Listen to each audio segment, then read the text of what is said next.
ஆன்மீக சொந்தங்கள் அனைவருக்கும் அன்பான வணக்கம். நம்மளுடைய சேனலில் தொடர்ந்து செப்டம்பர் மாதம் 7ஆம் தேதி அன்று உருவாகக்கூடிய சந்திர கிரகணத்தை பற்றின நிறைய சுவாரஸ்யமான விஷயங்களையும் கூடவே இந்த கிரகணத்துக்கு அப்புறமா ஏற்படக்கூடிய மாற்றங்களானது ஒவ்வொரு ராசிக்காரர்களுக்கும் என்ன மாதிரியான தாக்கங்களை கொடுக்க போகுது அப்படின்றதையும் தான் பார்த்துட்டு வந்துட்டு இருக்கோம். ஸோ அந்த வரிசையில் இன்றைக்கி நீங்கள் என்ன தெரிஞ்சுக்க போகிறீங்க இந்த பதிவில் அப்படின்னா, ரிஷபராசிக்காரர்களுக்கு எப்படி இருக்குது, ரிஷபராசிக்காரர்களுக்கு இந்த கிரகணம் அதிர்ஷ்டகரமானதாக இருக்கா இல்லை ஆபத்தானதாக இருக்கா, என்ன செய்யணும் செய்யக்கூடாது, கிரகணத்தில் நீங்கள் அடிப்படுறீங்களா, இந்த மாதிரி நிறைய விஷயங்களை இந்த பதிவில் நீங்கள் தொடர்ந்து பார்த்து தெரிஞ்சுக்கலாம். அதுக்கு முன்னாடி நீங்கள் இன்னும் நம்ம சேனலை சப்ஸ்கிரைப் பண்ணாமல் இருக்கீங்கன்னா மறக்காமல் சேனலை சப்ஸ்கிரைப் பண்ணிக்கோங்க. கூடவே பக்கத்தில் இருக்கிற பெல் சிம்பிளையும் கிளிக் பண்ணிக்கோங்க. அப்போ தான் நாங்கள் போடக்கூடிய வீடியோக்கள் எல்லாமே உங்களுக்கு நோட்டிஃபிகேஷனாக உடனுக்குடன் வந்தடையும், நீங்களும் பார்த்து பயன்பெறலாம். வாங்க வீடியோக்குள்ளே போகலாம். கிரகணம் அப்படின்னு சொன்னாலே எல்லாருமே பார்த்தீங்கன்னா அச்சப்படுறது உண்டு. அதுக்கு காரணம் என்னன்னா, கிரகத்தால் நிறைய பாதிப்புகளானது ஏற்படும் அப்படின்றது தான்.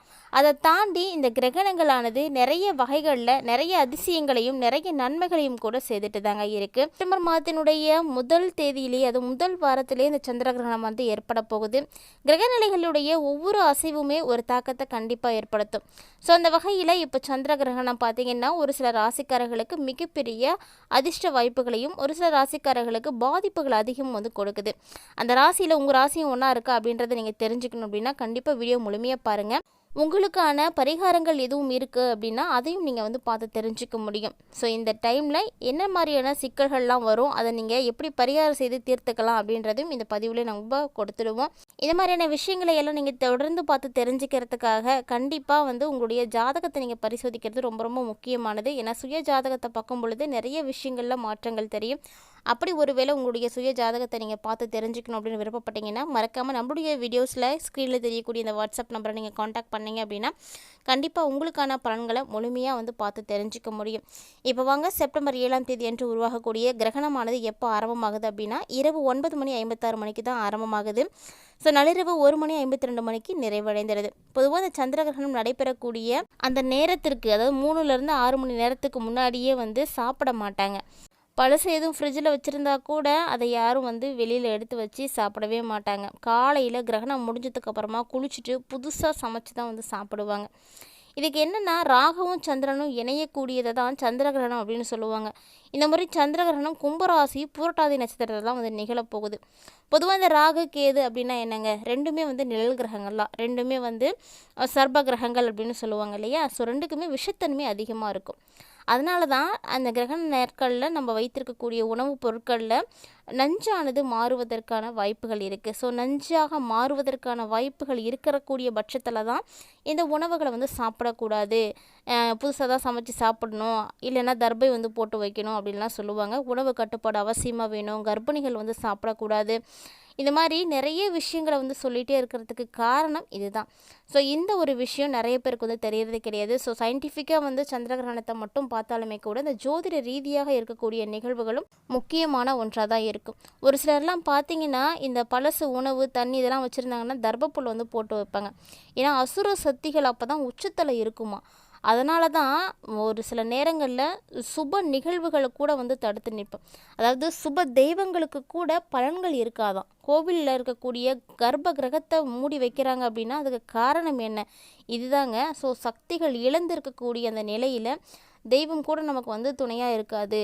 அதனால தான் கிரகண காலங்களில் எல்லாரும் வந்து ரொம்ப ரொம்ப கவனமாக இருக்கணும் அப்படின்னு சொல்கிறது. ஸோ இந்த முறை நிகழக்கூடிய கிரகணம் கும்பராசியில் வேறு நிகழுது. திரிகோண நிலையில் இருக்கக்கூடிய ராசியில் இருக்கிறதுனால முதன ராசிக்காரங்க, துலா ராசிக்காரங்க, மகர ராசி, கும்பராசி, மீனராசி, இந்த 5 ராசிக்காரங்களும் ரொம்ப கவனமாக இருக்கணும்.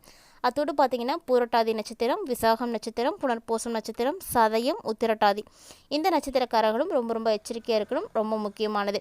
பொதுவாக அந்த சந்திர கிரகணத்தின் பொழுது யாரெல்லாம் வந்து ரொம்ப கவனமாக இருக்கணும் அப்படின்னா, அரசியல்வாதிகள், அரசு பணியில் இருக்கக்கூடியவங்க, பெரிய பெரிய விஐபிகள், இவங்கெல்லாம் வந்து ரொம்ப ரொம்ப கவனமாக இருக்கணும். அதுவும் இந்த வருட கிரகங்களுடைய அமைப்புகள் அப்படின்றது கொஞ்சம் கூட வந்து சரியில்லை. ஸோ நம்மளுடைய இந்தியாவில் இந்த கிரகணங்கள் வந்து தெரியறதுனால நம்ம சூத காலத்தையும் வந்து ஃபாலோ பண்ணி ஆகணும். அதனால் கிரகணத்தின் பொழுது என்ன விஷயங்களை செய்யணும் செய்யக்கூடாது அப்படின்றத கண்டிப்பாக முறைப்படி தெரிஞ்சுட்டு அதை வந்து ஃபாலோ பண்ணுங்கள். இல்லைனா உங்களுக்கு கிரகணத்தால் தோஷங்களானது ஏற்பட்டுடும். ஒருவேளை உங்களுக்கு அந்த மாதிரி கிரகண தோஷங்கள் இருக்கா, உங்களுடைய ஜாதகத்தில் இருக்குது, உங்களோட ராசியில் வந்து இருக்க போகுது, அதுவும் நம்மளுடைய பதிவில் கொடுத்துருக்கோம் இல்லையா, அந்த 5 ராசிக்காரங்க நட்சத்திரக்காரங்க இவங்களாம் வந்து என்ன பரிகாரம் வந்து செஞ்சால் இந்த கிரகண தோஷத்துலேருந்து விடுபட முடியும் அப்படின்னு பார்த்தீங்கன்னா, ரொம்ப ரொம்ப எளிமையான ஒரு பரிகாரம் தாங்க. உங்களுக்கு ரொம்பவும் தெரிந்த ஒரு விஷயந்தான். அதாவது எப்படியாவது யாராவது ஒருத்தருக்காவது ஏதாவது ஒரு ஸ்லோகமாவது தெரியும். அந்த ஸ்லோகத்தை மட்டும் நீங்கள் மனசார வந்து பிரார்த்தனை செய்துட்டு வாங்க, போதுமானது.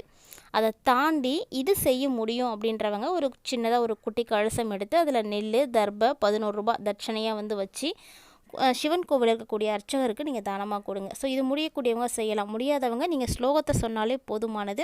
கிரகத்தால் ஏற்படக்கூடிய பாதிப்புகளில் இருந்து நீங்கள் விடுபட முடியும். செப்டம்பர் 7ஆம் தேதி என்று உருவாகக்கூடிய சந்திர கிரகணத்தால் பாதிப்படையக்கூடிய ராசிக்காரங்க யார் யார் அப்படின்றத பார்த்துருப்பீங்கன்னு நினைக்கிறேன். கண்டிப்பாக இந்த ராசிகளில் ஒன்றாக நீங்கள் இருக்கீங்க அப்படின்னா மறக்காமல் உங்கள் ராசியை கமெண்ட் பாக்ஸில் கமெண்ட் பண்ணுங்கள். இப்போது ரிஷப ராசிக்காரர்களுக்கு இந்த நாட்கள்லாம் எப்படி இருக்க போகுது அப்படின்றத பார்த்துடலாம். ஏன்னா பெரும்பாலும் வந்து ரிஷபராசிக்கு பாதிப்புகள் இல்லை அப்படின்றத நம்ம தெரிஞ்சுக்கிட்டோம். ஆனால் என்ன மாதிரியான பலன்கள் கிடைக்கும் அப்படின்றத நம்ம பார்த்துடலாம்.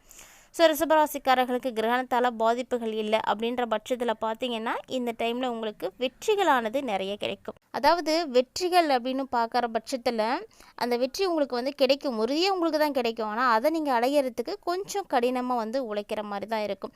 உழைப்புகளுக்கான பலன்களை மட்டும்தான் நீங்கள் எதிர்பார்க்க முடியும். உழைக்காமல் சும்மா எதுவுமே வந்து கிடைக்க போகிறது கிடையாது. ஸோ நீங்கள் உழைக்கக்கூடிய நபர்களாக இருக்கக்கூடிய பட்சத்தில் கண்டிப்பாக உங்களுக்கு வெற்றி உறுதியாக இருக்குது. தன்னம்பிக்கையோடு இருங்க. புதிய விதமான திட்டங்களில் நீங்கள் கவனம் செலுத்துங்க. ஸோ என்னென்ன விஷயங்களை அடுத்தடுத்து செய்யலாம், எப்படி முன்னேற்றம் அடையலாம், என்ன செய்து நம்மளுடைய திறமையை நம்ம வெளிக்காட்ட முடியும், நிரூபிக்க முடியும் அப்படின்றத பற்றி நீங்கள் அதிக அளவு வந்து சிந்தியுங்க. அதுக்காக நேரத்தை வந்து எடுத்துக்கோங்க. உங்களுடைய அன்புக்குரியவங்க இருக்காங்க அப்படின்னா அவங்கக்கிட்ட கருத்துக்களை வந்து கேட்குறது ரொம்ப ரொம்ப முக்கியமானது.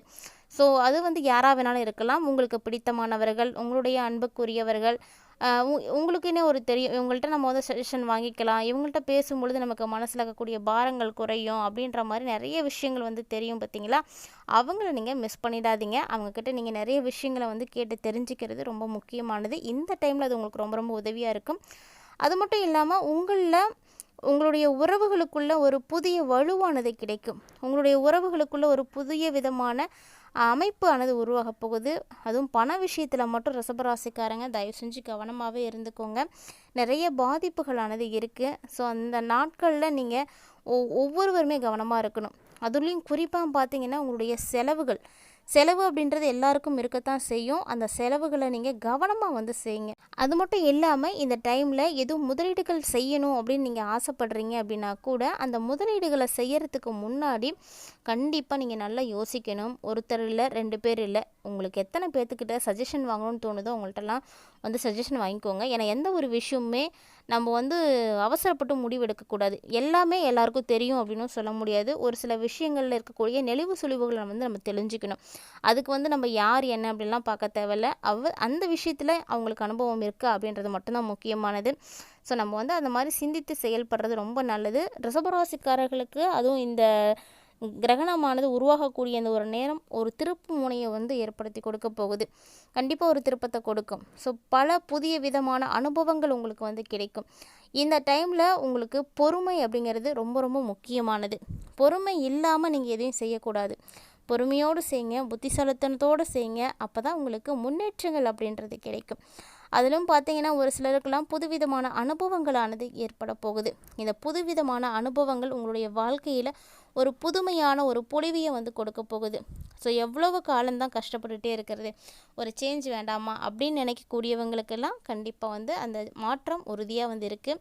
அந்த மாற்றம் உங்களுக்கு கிடைக்கணும் அப்படின்னா அதற்குரிய முயற்சிகளை நீங்கள் கண்டிப்பாக எடுக்கணும், கடினமாக உழைக்கணும்.